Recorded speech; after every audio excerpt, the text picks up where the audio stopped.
like to live a life of acceptance, to flout tradition when I can, but there's one thing I know.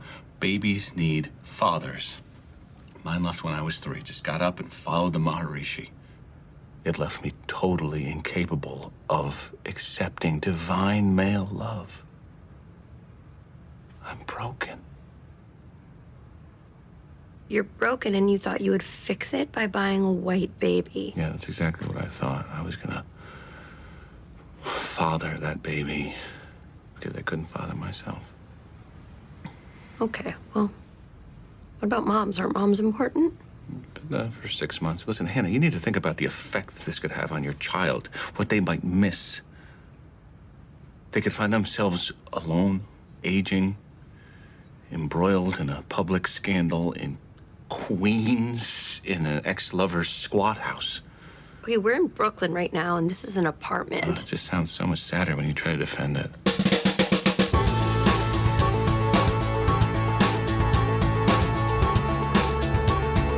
Hello, everyone. Welcome to another episode of Boys Watching Girls. We are just 2 boys watching HBO's Girls. We are your hosts. I am Joe Welke. I am Vance. And today we're talking about Season 6, Episode 7, overall, Episode 59. This episode is titled The Bounce. It was directed by Richard Shepard, written by Murray Miller and Tammy Sager. The original air date was March 26, 2017, to an audience of 675,000 people, 0.675 million. And this is an Elijah-heavy episode.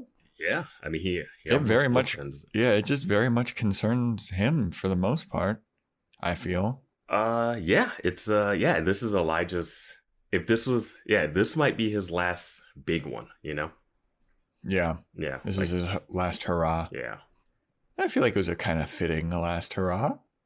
Yeah, I mean, if you're rooting for Elijah, like I guess most of us have, then this is what you want. So, yeah, like we said, it's an Elijah-heavy episode. There's not a lot of stuff going on with other characters. There's no Shoshana yet again. Mm-hmm. No Jessa.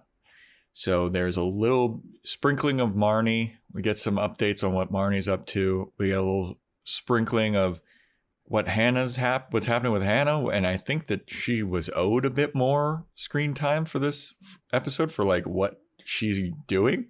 Yeah, it was interesting. She has a big scene. But yeah, I don't know if you need more of it though. Yeah, you think? Yeah, well, we'll get to it. It just kind of felt like to me, it felt kind of like this isn't that important. So we're just going to kind of throw away this is this big, heavy thing. So we'll just stick it in here.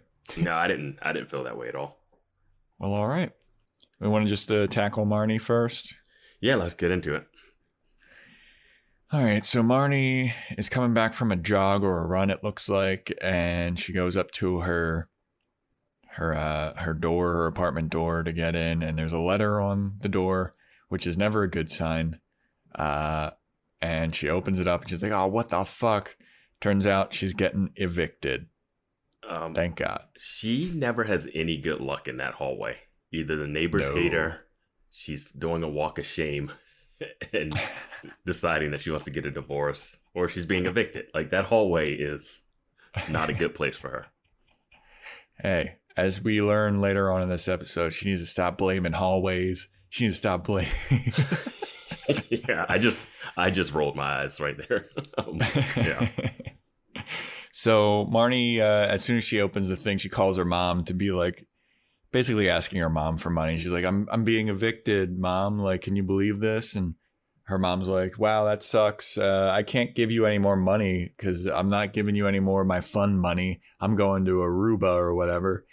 And Marnie's like, Mom, are you serious? Your daughter is on the verge of homelessness, and I might have to sell my bat mitzvah necklace. Is that what you want? And the mom's kind of like, I don't give a fuck.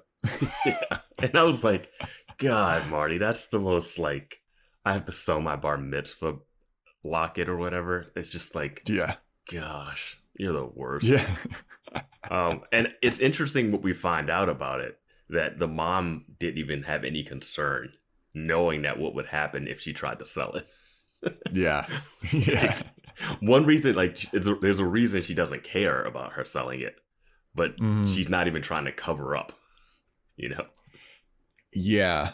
So Marnie like frustratedly hangs up on her mom and she's like, I'm broke. I'm going to be homeless. And the mom's like, well, I got a couch if you need to stay anywhere. And she's like, are you serious? And then the mom's like, we could rehearse more on being the Michaels sisters. And Marnie's like, that's not happening, Mom. I was like, did you not realize how bad you bombed? Like, that is so crazy that she even like brought it up. Yeah. But she's living her like single divorced mom life, man. She's handling it a lot better than Hannah's mom. Like, she needs to team up with Hannah's mom and like go out. Yeah, she needs to show Hannah's mom the way. Yeah. But Marnie also goes through all of these gym memberships that she needed to cancel, and because her mom's like, why don't you just go to a flow class at Equinox like a normal person? Going to Equinox is not a thing that normal people do. That gym is so fucking expensive. I am of the belief if you have a gym membership at Equinox, you are not a good person. You have definitely fucked over, like you've like evicted people out of houses, and like you've done something bad in order to get to where you are, and that's why you're at Equinox. You're assuming everyone there is just working off their like trauma and their evilness. Like, they're running away from the horrible decisions they made. Yeah, it's like Wall Street bros that like short sold fucking housing stuff, and I don't know. Just evil things are happening at Equinox, I feel. And the sponsor for today's episode is Equinox. But yeah, then Marnie's like, I had to cancel my, and they're just the most posh sounding things, like boutique fitness studios. Like, I had to cancel my Core 44. I had to cancel my power yoga class and all these other things. And just like, oh my God, if you're going to all those things, you are the biggest douche in the world anyway. I think it's funny because you go to things like this. Well, now I do. Yeah, you're like, do you have the self-awareness to realize that you are that person? No, dude, fuck you. Okay, I have an LA Fitness membership, which is $30 a month. And that's not even happening because we're in the lockdown coronavirus. What's the other thing you go to? Orange Theory. And it's because it's the only thing that's open now in LA. In California, if you're listening to this near elsewhere, in Los Angeles, gyms aren't open and indoor facilities aren't allowed. So the only way that you can work out is in outdoor stuff. So I go to this fucking Orange Theory class that's in a parking lot. Because I'm fucking fiending for fitness right now. I don't want to be a big fat tubbo, you know? All right. Otherwise, I'm working out at home. I got weights at home. All right. Losing gains, Vance. My legs are sapped. You got to run on the street like Marnie. Ugh, yeah, exactly. And then I also do the aerial circus performance stuff. Yeah, I wasn't even gonna bring that up. Which is like super expensive. Yeah, I wasn't even gonna bring that up. I was like, all right, I'm not gonna put them out there like that. But okay. But I haven't done that for a year. I haven't been able to do that you were doing it for Vance. years. You were doing it for years, and you would be doing it if it was. Yeah. Yeah. So yeah. But that has a purpose. Like, that's to perform a thing. Have you had a performance? Like, I was about to have a performance in April, and then coronavirus happened. Okay. But right now you're just doing it for fun. Well, right now I'm not doing it at all because it's not open. All right, let's get into this episode some more. Pissing me. So then Marnie decides that she is going to sell her bat mitzvah necklace. She takes it to a pawn shop. And you knew exactly where this was going as soon as you stepped into a pawn shop. So she takes off the necklace and she's like, I need to sell the most valuable thing in my life. My great grandmother was given this by Wild Bill Hickok, and we have a whole family history with the Wild West. And, you know, everyone in my family has dealt with troubled men. And as she's saying this, like, the pawn shop guy is like appraising it and looking at it. And he's like, yeah, this is just like a bunch of junk. This is pewter. And then Marnie's like, no, it's platinum plated gold. And he's like, no, look at this. And he just like scratches it. And he's like, this is just This is 20 years old at most. Yeah. And she's like, my mom fucking lied to me at my bat mitzvah. I can't fucking believe this. And then It was fantastic. And then she goes with the earrings. And she's like, well, fine. Here's the diamond earrings my dad got me for my birthday. He smashes it right away. This is glass. And she's like, my parents just lied to me and I'm still believing it. And she's just going on. And I'm like, I'm like waiting for the Uncut Gems guys to just be like, get out of the store. I wrote down the quote that she was like, everyone in my life is lied to me. All I've ever done is love people. Yeah, she said, all I ever done was love someone. And I'm like, what? You're thinking your life fell apart because you loved... I don't even know who she's talking about. Is she talking about Desi? Is she talking about Charlie? Like, is she talking about Ray, who she obviously didn't love? Like, and it's... This episode has a lot of people of color being the voice of reason. That's what I'll say. The manic pixie person of color. Like the magical Negro that like the Bagger Vances that just give the information that help people out. Yeah, dude. Unlikely sources.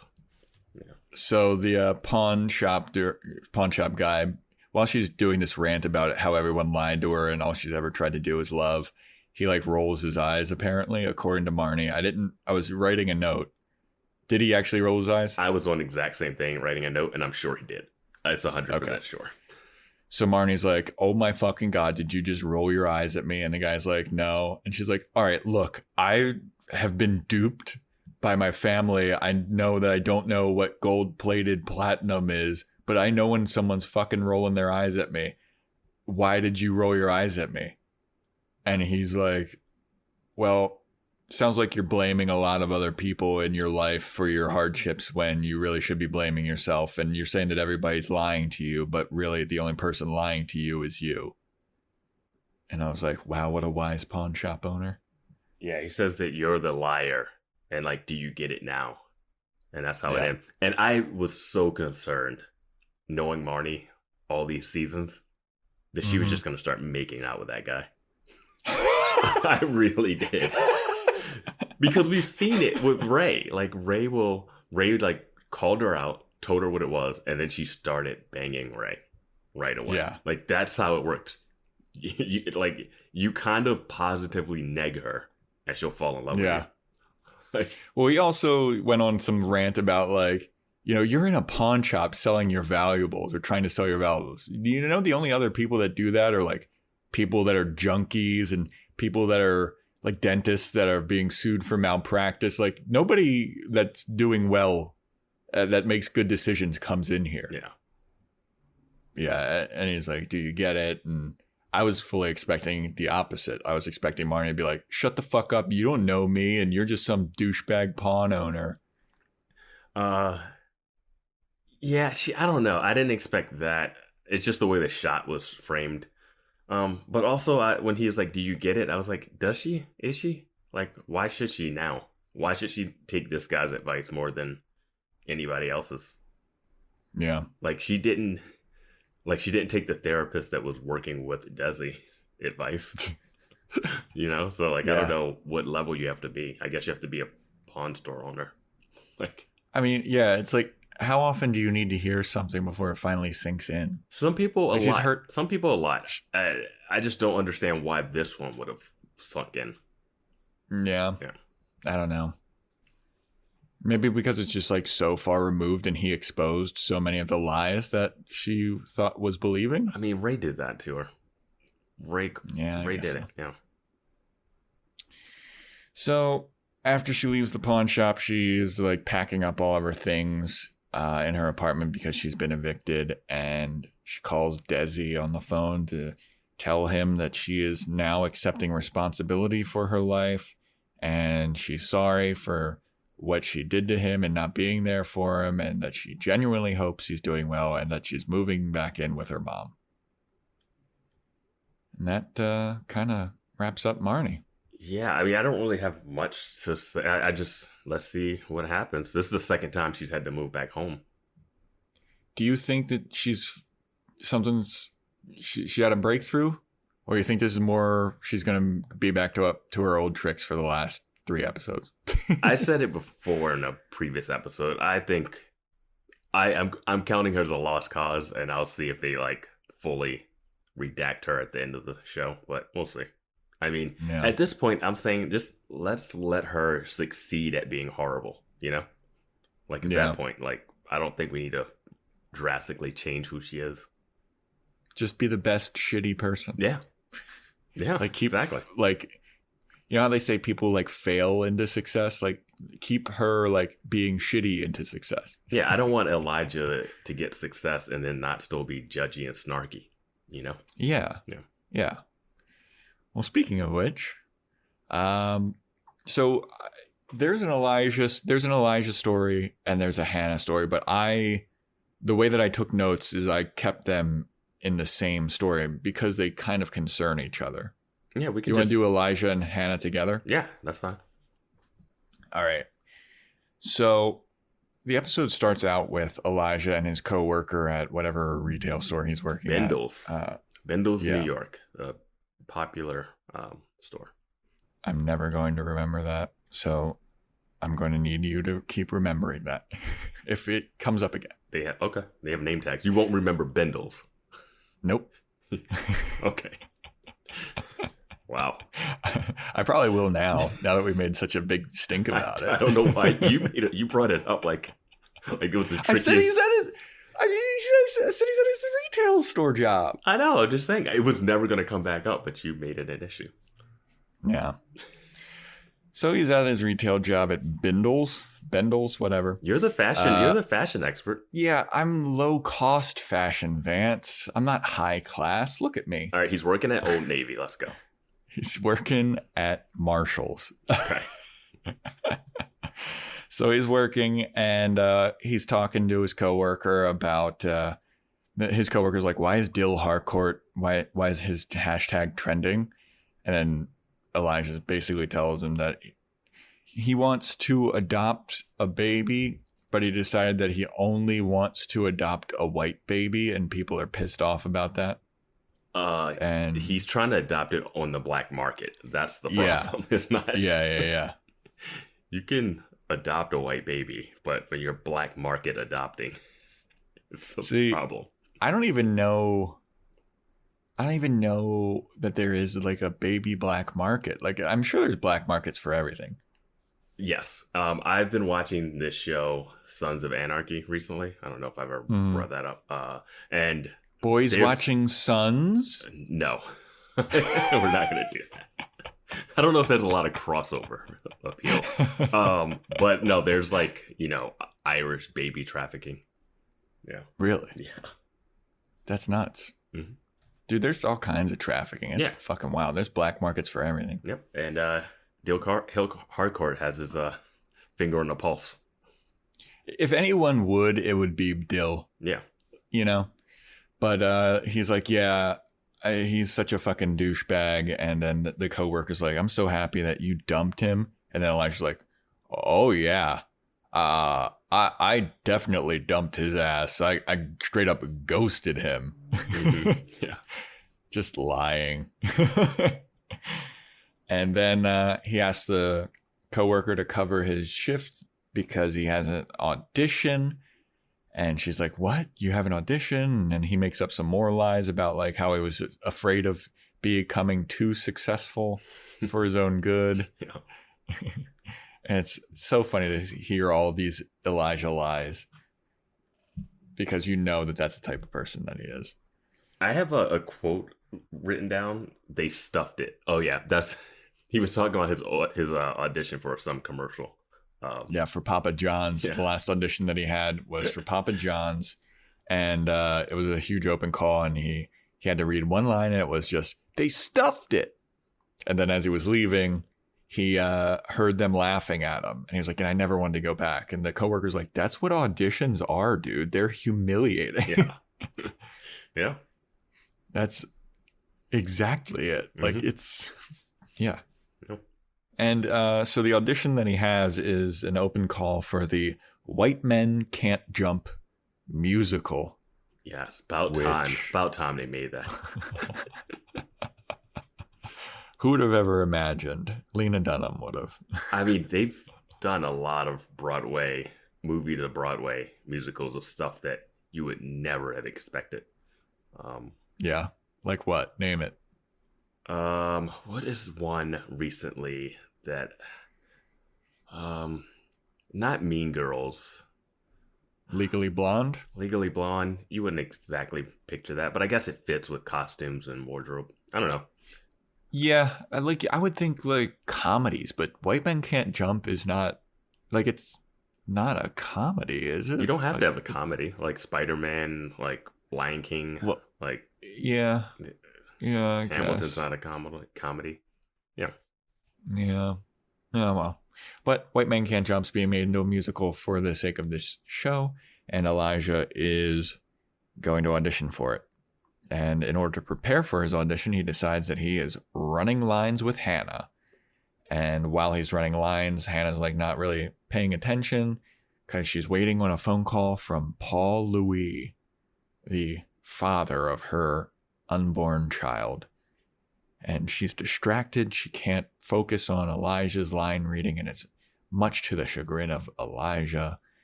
And then there's a loud banging on the door. And then Elijah's like, who the fuck could that be? And Hannah's like, if it's a homeless woman, don't let her in. And Elijah's like, she was fun. Really weird. Who did you think was going to be at the door? Did you think it was Paul Louis rushing back? That is who I thought it was going to be. Yeah. Is that who you thought it was going I to be? thought it was going to be that too. Yeah. Yeah. I thought she had kind of told him or left a message, Yeah. But We were both wrong. Yep. Because who shows up in the door but Dill Harcourt, and he is freaking the fuck out. He came to Elijah's apartment because he can't go anywhere without the paparazzi following him and harassing him, and he just needed a safe house, a sanctuary. And he was driving in the neighborhood, and his driver was like, hey, isn't that Elijah's house? And he's like, oh, I couldn't think of a more perfect place to hide out. I'm picturing this driver driving around and being like, "Hey, isn't that your fuck buddy's house right there?" like I have just You have to imagine that driver's doing that like every other block. Because Yeah. I feel like Dill's fucking everybody. And also, like, I don't think he spent a lot of time at Elijah's place to the point where you put that on your memory. Like, he's been there like twice, maybe. Why would he go to Elijah's place and he has this like palatial apartment in Manhattan? Well, he's going, like, I mean, that's a different question. I'm just talking about the driver lie. But him actually showing up is because he knows Elijah will take him back. Yeah. Like, I don't know. When you have a black market baby scandal out there, it's a little hard to bounce back from that. Like, yeah. And there's one person that will accept it. Well, he doesn't accept it initially. Okay. He opens the door and he's like, what are you doing here, Dill? I don't want to help you with your fucking bullshit black market baby thing. I'm not going to help you with your white baby. And then Dill's like, all right, that makes a lot of sense. Then he walks away. And then Elijah's like, Dill, come back. And then Dill comes back and he's like, I need to discuss with Hannah in the hallway. You wait in the kitchen. And then they have a discussion about whether Dill can stay. And he's like, please just let him stay, but take note of every single fucking thing he says, especially if it's about me. And then Hannah's like, he doesn't even look sexy anymore. What is he? He doesn't control you. You're not under his spell anymore. And meanwhile, Dill can hear all of this from the kitchen because, thin walls. Yeah. And then Elijah goes to his audition and Hannah comes back in and she's like, just so you know, Dill, I am going to be watching you like a hawk.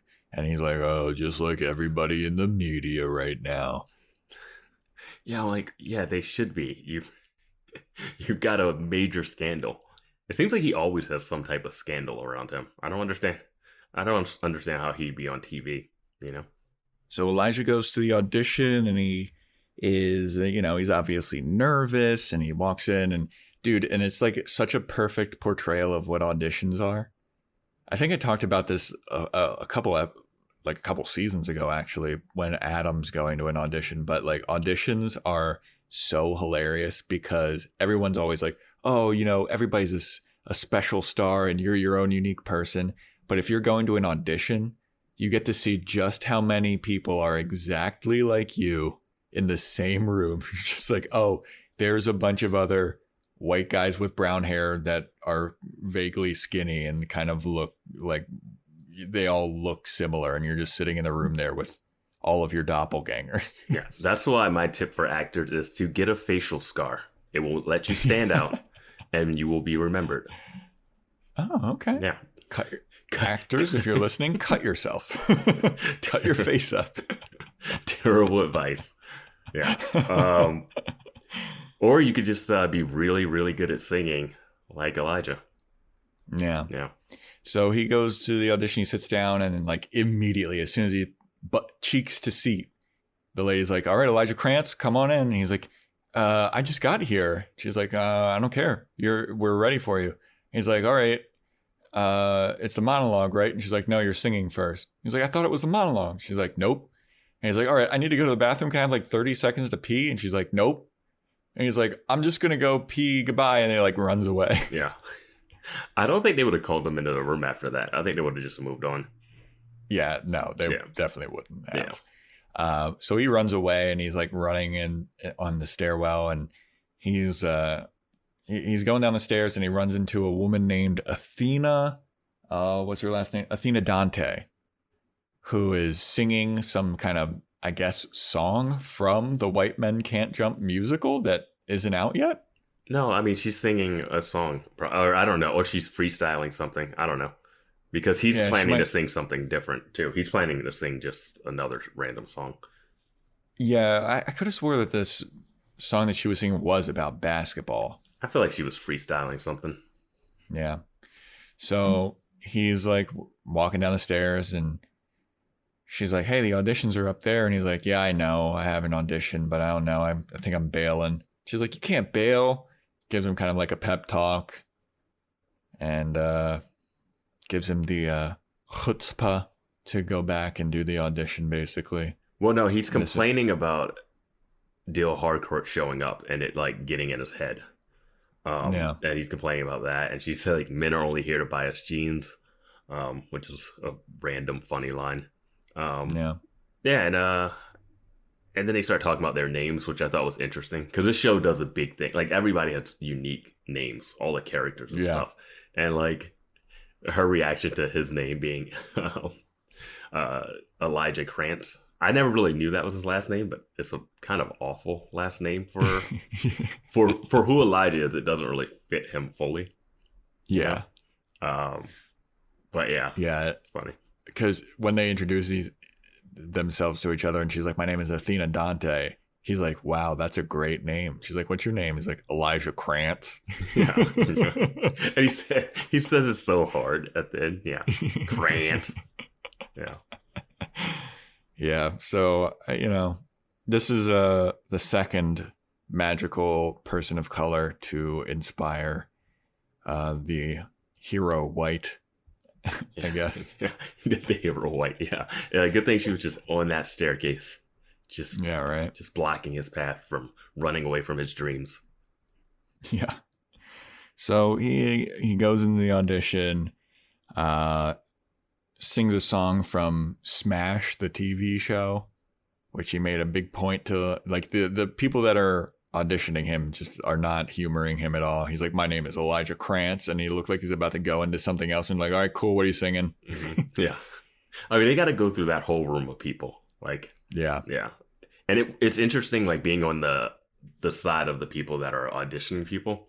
Like, when you do that, like, it's interesting because you'll see so many people, and like, the person that really works usually kind of stands out, because you're seeing so many that, like, everybody can be talented, but there's usually someone that's going to stand out to you at some point. You know?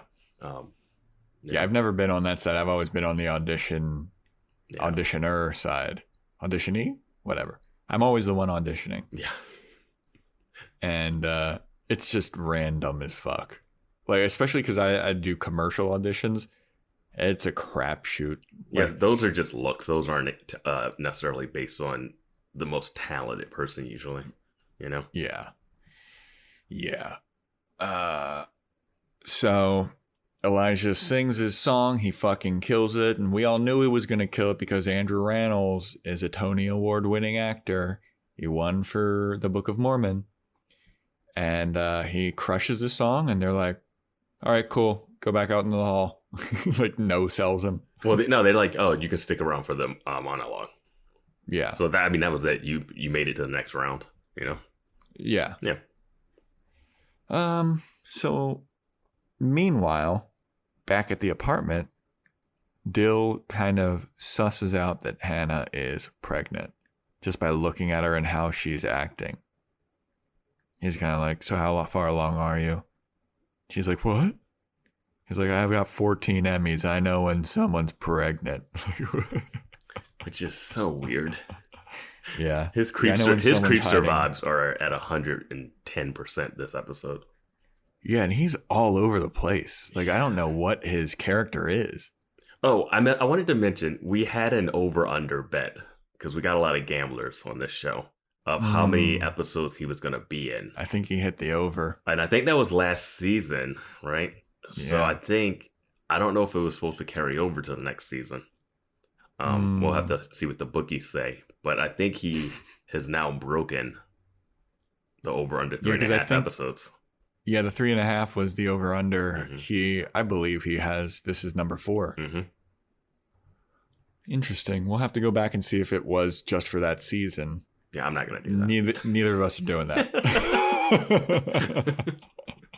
Write in if you have a mortgage or anything riding on this bet. Yeah. If you got the prop bet of Dill Harcourt's over-under of 3.5. But anyway, he figures out that Hannah's pregnant, and he's like, how far along are you? And she's like, I'm 3 months. And he's like, well, what about the father? And she's like, oh, I'm waiting on a phone call from the father, and I don't know if I want him in the baby's life. And then Dill goes on this whole like epic speech about how babies need fathers and how it's the most important thing. And like, that's why his life is so fucked up, because his father left when he was 3. And that's why he is trying to adopt a white baby from the black market now. And then Hannah goes, well, what about the mothers? He's like, they're useful for about 6 months. Yeah. And he just says that like really quick, and she just lets it ride. And I'm like, what is he talking about? Yeah. Yeah. It's fucking it's like, of course, everybody knows that they're useful for only like 6 months, but the fathers, that's what's really important. Like, Jesus Christ. It's not even the 9 months it takes for them to bring it to term. Yeah. It's like, jeez.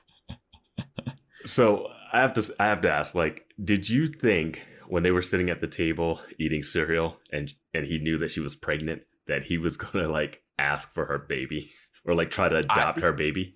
Dude, I had a sneaking suspicion of it because those storylines came together so conveniently, you know? It's crazy for it not to come up, right? Like I was like, wait, okay, he was trying to get a white baby. She's got a baby coming that she's a little nervous about. She wants to keep, and she says she's not giving him his baby. Yeah. Yeah, she shut it down like pretty quickly. Yeah. But as soon as she said, like, I'm not selling you my baby, I was like, oh my God, that would have been the most convenient Deus Ex Machina. Right? Like, it still could happen. Like, it's Elijah's supposed to help be a part of the baby's life. So it might be. Dill could be, you know, the other Uncle Dill, Uncle Elijah. Yeah. Do you think Dill would be a good father figure for the baby? Because he's like such a strong proponent of fathers. Yeah, he's I don't know. He's not a proponent of mothers though, so that could be a problem. Dude, this baby's gonna be so fucked up. I just thought it was crazy that he had a baby's radar, basically. He could sense that she was. Yeah.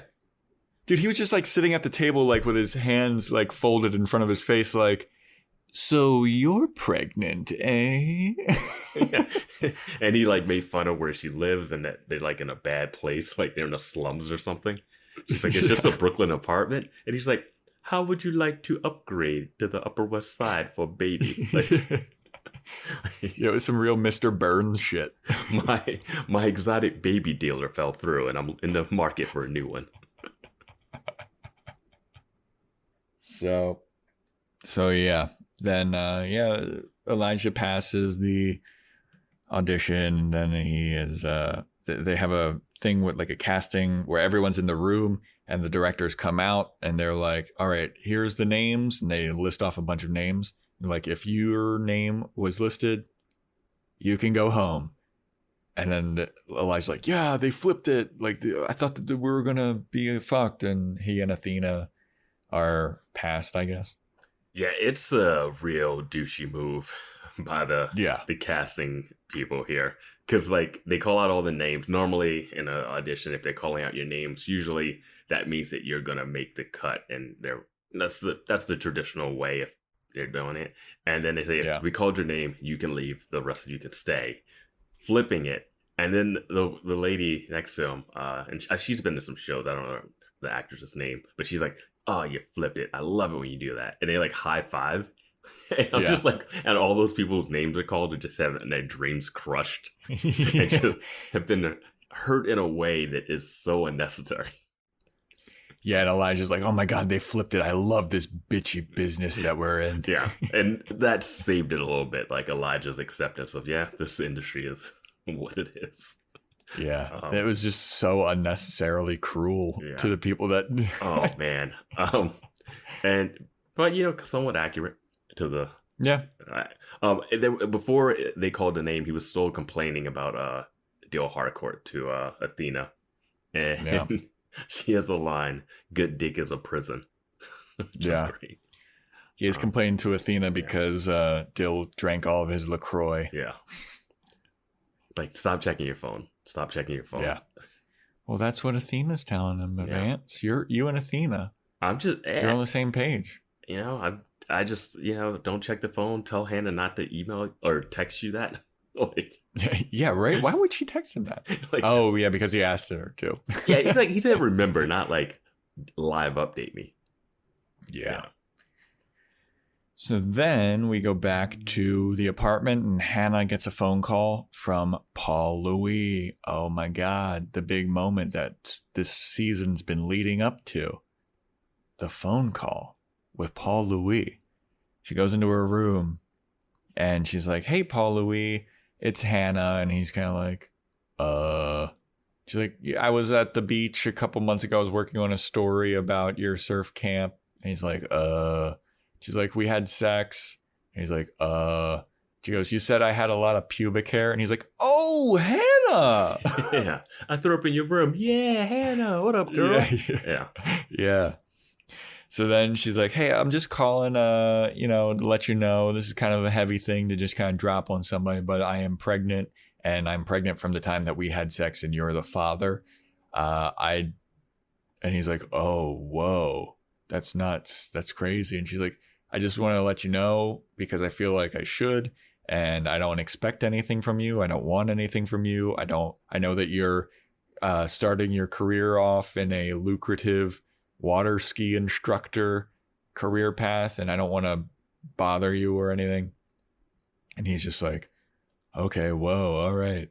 Yeah, thanks for calling. Yeah, I'm not ready to have a baby, and it's not my place to like tell you to get an abortion, but if you don't really need anything from me, cool, thanks for letting me know. Have fun with that baby. Yeah, that's essentially how it goes. I wanted to bring up that he did get the Poseidon job that he wanted, that he mentioned. Yep. So he's got the Poseidon shirt on, which I thought was a cool little, step. So he does have that going for him. Then Hannah kind of. What were you gonna say? I was gonna say, like, Hannah was like, yeah, I'm only really calling you because everybody's telling me that I should, but now I'm kind of feeling like it's a mistake. And Paul Louis he was like, do you need anything? Like, do you need anything from me? And she's like, no, I don't need anything from you. And he's like, all right, well, I've always thought that Grover is a cool name if it's a boy. And she's like, okay, noted. And he's like, all right, well, cool. She's like, I'll keep you updated. I mean, if you want to. And he's like, okay, cool. See ya. Yeah. Grover. Yeah, I don't know if I know any Grovers. That's not going to be a kid's name at all. No. I want Elijah to react to that. Yeah. Yeah, when she first calls him, he's like, "What do you need?" You know, like, so he's just thinking like, and then she's like, "I don't need anything. You don't have to do it." And it kind of went how she thought it might go, but how she didn't want it to go, you know? And that's the thing that got it.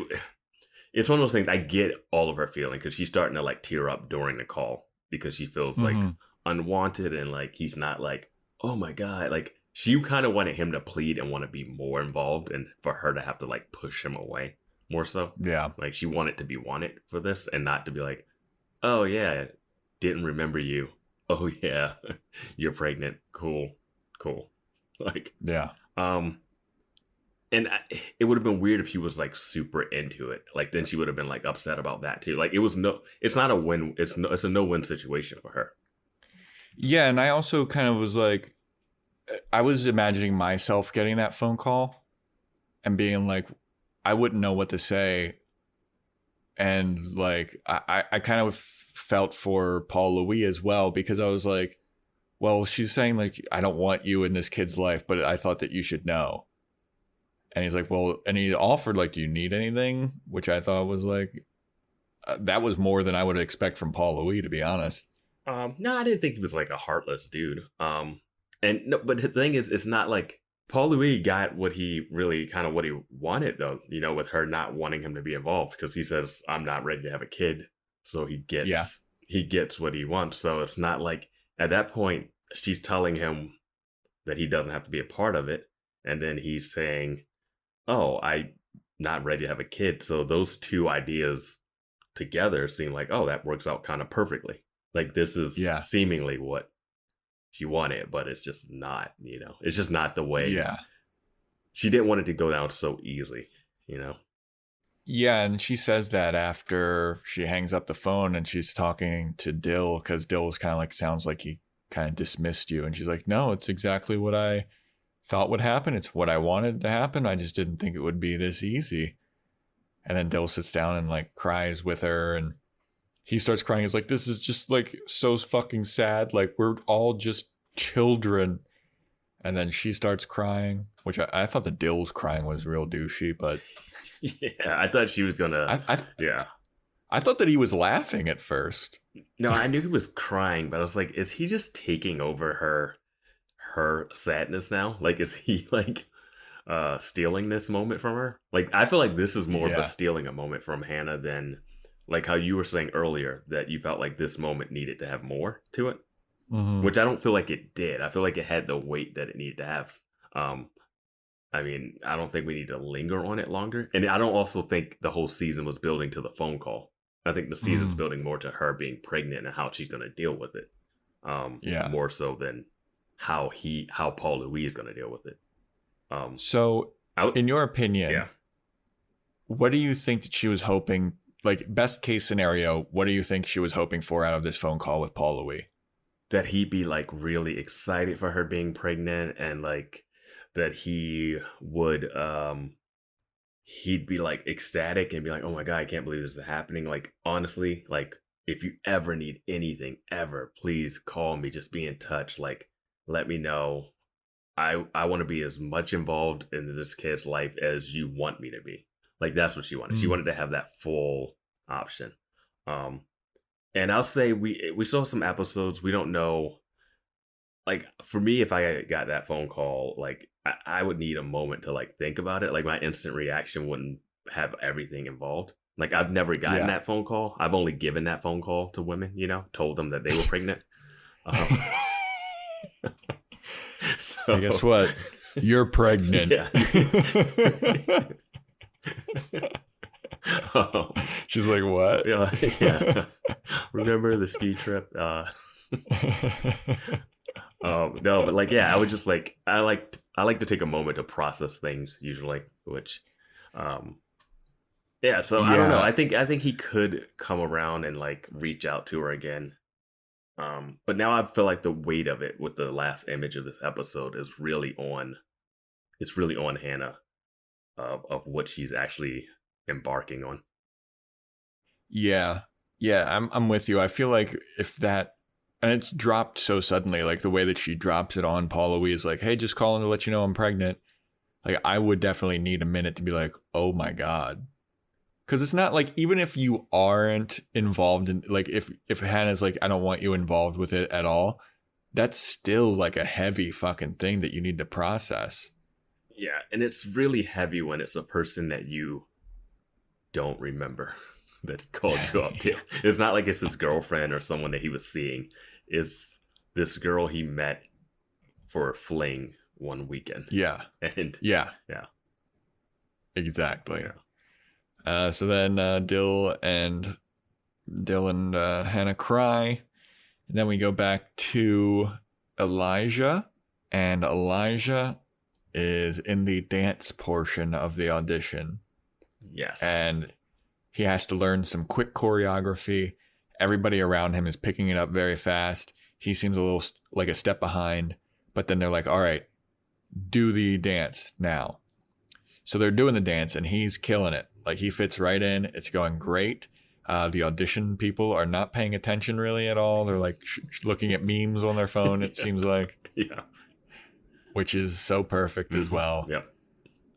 Elijah and everyone in this dance studio is working their ass off. And these people are just like, ha ha ha, look at this fucking meme my daughter just sent me or whatever. Yeah. So he does it. He kills it. He does a split at the end and like does a cute little face because he forgot what the last part was. Yeah, he's the only one that like doesn't get back up, which worked out perfectly because he's dead center, like with this like kid like smile, like an innocent kid. Yeah. So then they're like, all right, that was great. Now let's bring in the balls. And then they bring in two like those from the 3-point line shooting contest. Ball racks. Yeah.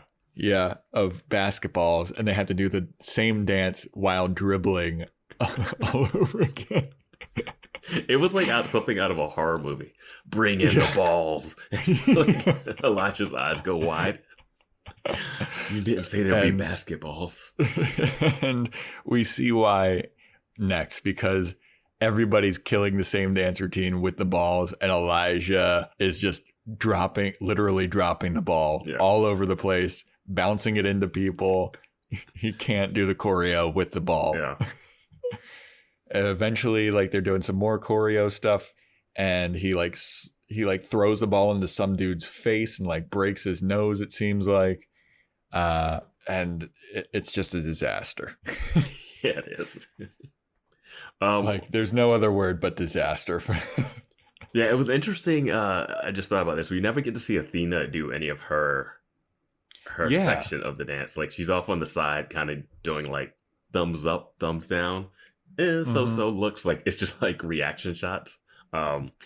Is Athena even real? She could be a figment of his imagination. That'd be great if he shows up at the next one like, oh, where's Athena? I thought she got the role. Athena? We haven't heard that name in centuries. Yeah. Athena, she's been dead for 30 years. Yeah. You mean the old builder manager's lost daughter? She died in the elevator shaft. Yeah. Something weird. I would love it if that would fucking happen. Yeah, just get weird with it, man. Just get weird with it. But yeah, no, it was fun watching him try to do that. And when he makes the shot and he says it still counts. Yeah. And there's people that are like doing breakdancing with the basketballs, and he's just like, what? Why are you doing this? Yeah. Oh, it's great. Just fun stuff. Yeah. It is hilarious. So then he and Athena are like leaving the audition space, and Athena's like, wow, you really stunk up the joint. He's like, yeah, I know. And then they kind of bond over like how bad auditioning is. And she's like, you want to go to the Starbucks? And he's like, I feel like I'm too old to hang out with you, but maybe I'll see you at the next audition or rehearsal. And they're like, haha, we're not getting that part. And he's like, hey, I might. And you know why? It's because I'm really super fucking talented, all right? I killed the singing part. I killed the monologue. And who gives a fuck about the dance part? Like, what is it, bouncing a ball? I can learn how to bounce a ball. And you know why? Because I'm fucking talented and I'm the man. And she's like, all right, go get it. And then she's also yeah. I thought he should have. I was surprised he didn't hang out with her. But me too. I was completely lost of the ages. Like, I feel like she wasn't that much younger. That it was going to be super awkward. I was really confused by that. Yeah. Well, he says that he's 28 before he does a little like 25 or 24. Yeah, and she has to be 20. Like, she has to be. She can't be that much older than Shoshana, right? Yeah. I don't think that she is. Yeah, I don't know. I wouldn't have thought so. Yeah, I mean, it'd be fun. It'd be one thing if he was like, I gotta just, because he had to get back because Dill Harcourt was still at his place, and they talked about that again. Yeah. She's like, don't let Dill fucking walk all over you again. Yeah. And he's like, I won't. He walks away. Yeah. Goes back to the apartment. Dill is sitting with Hannah. They ordered 8 pizzas and they're watching Look Who's Talking. And Elijah comes home and he's like, Dill, what are you still doing here? And he's like, Elijah, I had an epiphany basically, and I walked all over you. I didn't treat you right, and all you wanted to do was love me. And then Elijah's like, dude, just fucking save it. You came over here to fuck with me. That's all you ever want to do is fuck with me, and I'm not letting you fuck with me anymore. I am unfuckwithable because I am awesome, and I went to my audition, and I took the ball, and I dribbled it, and I fucking dunked that son of a bitch. And those are sports terms that I learned, and I'm using them correctly. Yeah, for some reason, I was hoping that he would have said, I stuffed it, you know? Yeah. to call back to that opening line. Yeah. That would have been a good little button on it. Yeah. So then he's like, so you're not going to fuck with me anymore. And then he walks into, is it the bathroom or his room? He walked to his room. Yeah, because the bathroom's straight back, because I can never forget that, because that's where Caroline crushed that glass. That is true. That is very true. So he goes to his room and Dill just kind of sits back down. He's like, oh, okay. I guess I can't fuck with him anymore. And then 2 seconds later, Elijah's like, Dill, bring a pizza in here. And then Dill's like, yay. and Hannah's like smiling about it too. Like, yeah, she's like, happy yay, for some you guys reason. are together. And I'm like, is that what we wanted? Like, because I was really proud when he told Dill off. Yeah, me too. And I was like, great. This is a good turning point. And then he's like, bring in a pizza. And it's like, well, Elijah loves food. And he has been working out all day. So, yeah, in his little basketball boy, his basketball uniform. But yeah, I didn't know if I wanted him and Dill to get together there, especially with the baby scandal. Yeah, I didn't think so. I thought it was a really powerful moment when Elijah was like telling him off and like, you can't fuck with me. Yeah, I was feeling bad that I wasn't paying more attention to that scene, and now I was at the end when he tells him to come into the room, and I'm like, well, now I guess that didn't matter. Yeah, so they wake up together and Elijah's getting a phone call from an unknown number. He's like, oh, what does my mom want? And he answers the phone. He's like, hello, it's Elijah. And they're like, hey, it's Elijah. It's the casting people. Guess what? You are really bad at the dancing with the balls, but who gives a fuck? You crushed, is exactly what Elijah said. You crushed the singing part. You crushed the monologue part. We want you to read for the producers, but you will not be handling any balls at this part. Like, just say that you forgot the ball at home. It doesn't matter. You're too good to not have in this play. And he's like, oh, that's awesome. It's kind of amazing to think that this Broadway production has a bring your own ball policy. Right? Like, they're not going to have a basketball around. He's like, I left my special ball at home. You can get a fuckload of basketballs from just like a Kmart. Yeah, they just rolled a truckload into that audition. So yeah, but whatever. I get the gist. Like, and yeah, I feel like you could. I mean, actors do that all the time. They train to do certain things. And he brought up Reese Witherspoon singing in "Walk the Line." Mm-hmm. So, and she won a damn Oscar for that. Yeah. Yeah. No. So you got a call back at least. What'd you say? Sorry. So you got a call back at least. Yeah. Yeah. I mean, he's got the call back and he's beaming bright. Mm-hmm. He's happy. Things are looking up for old Elijah Pants. Yep. And then the last scene of the episode is Hannah showing up to the OBGYN for, I guess, a baby checkup. And she's sitting there, and she's the only person there that is not with a male partner. And she's looking around and realizing that. And that's where the episode ends. Yep, everyone's all coupled up, and she's all alone. Yep. The baby. But she seems happy about it. She seems happy about it. Is that what her face had? I didn't. I feel like her face was. I didn't get that vibe. I feel like the face was like hopeful, or like, you know what? Fuck it, I don't need a man. I felt like she was putting on a brave face, more so than fully. Huh. Well, I don't know. We'll see what happens. Yeah. Any final thoughts on Adam's going to be that baby's daddy. Oh, you think so? I don't know anymore. Well, I really don't guess know. what? Guess what, Vance? Oh, no. The name of the next episode is What Will We Do This Time About Adam? Seriously? That's the title of the episode? Title of the episode is What Will We Do This Time About Adam? Yeah, I don't know what I don't know what this could be. I mean, does he do something to Jessa? Do they break up? Like, what? I don't know, man. I don't know.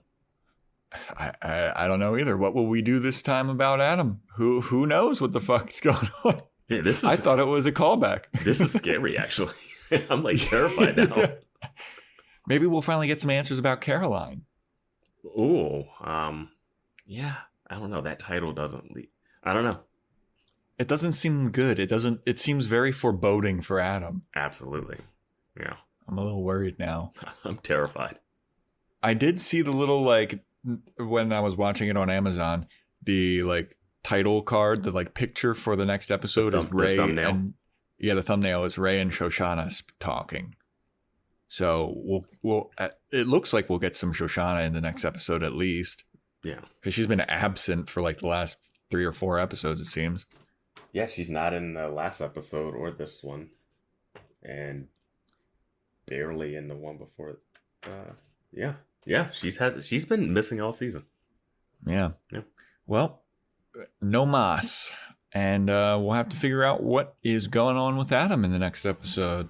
So, until then, we'll talk to you later. See you.